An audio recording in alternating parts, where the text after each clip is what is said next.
ब्रेकनंतर स्वागत। नाशिक जिल्ह्यातील वाईन असोसिएशनचा आयोजित केलेला वाईन फेस्टिवल कडाक्याच्या थंडीत मोठ्या उत्साहात पार पडला।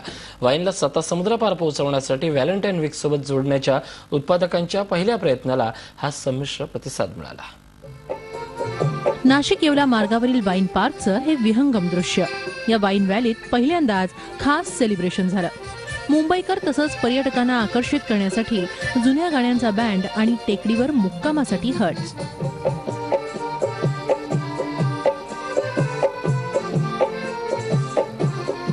नृत्य, बैलगाडी, पतंगबाजी असे विविध खेळ यावेळी सादर झाले। यावेळी अनेक पर्यटक तरुण-तरुणींसह नाशिककरांनी वाईनचा आस्वाद घेतला। गुलाबी थंडीतील सांस्कृतिक मेजवानी आणि मिलिंद गुणाजीची खास उपस्थिती हे या फेस्टिवलचं आकर्षण ठरलं। इथून आपल्याला बरेचसे किल्ले पण दिसतात। धोडप बिडपची सगळी रेंज आहे। धोडप आणि त्याच्यापासून मार्किंडिया, सप्तशृंगी ही सगळी रेंज समोर दिसते।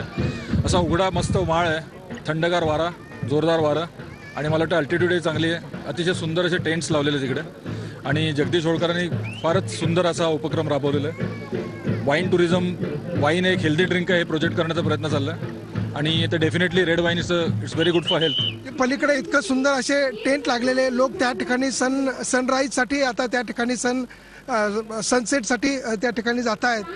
सुंदर अशा कार्यक्रमाचं आयोजन झालेले, लोक द्राक्ष, फूड, वाईन, रेझिन या सगळ्यांचा आनंद घेत आहेत आणि हा India grape harvest wine festival 2014 हा जो विंचूर वाईन पार्क नाशिक या ठिकाणी आपण जो साजरा करतोय याला संपूर्ण देशामधून अत्यंत चांगला असा प्रतिसाद मिळतोय।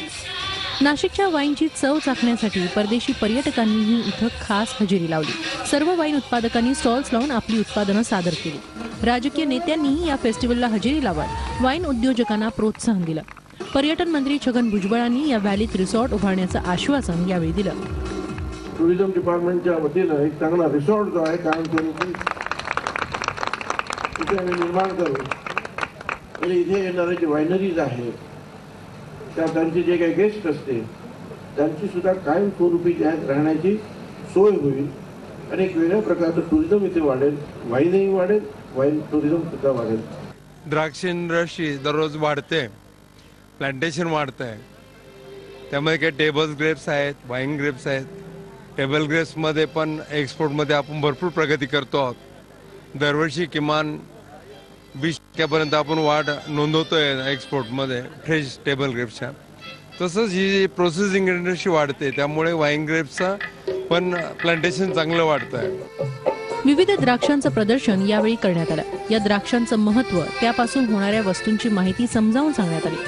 3 दिवसात 13 अंशांपासून ते 7 अंशांपर्यंतच्या कुडकुडणाऱ्या थंडीत वाईन रसिकांनी द्राक्षांच्या विविध व्हरायटीचा आस्वाद घेतला।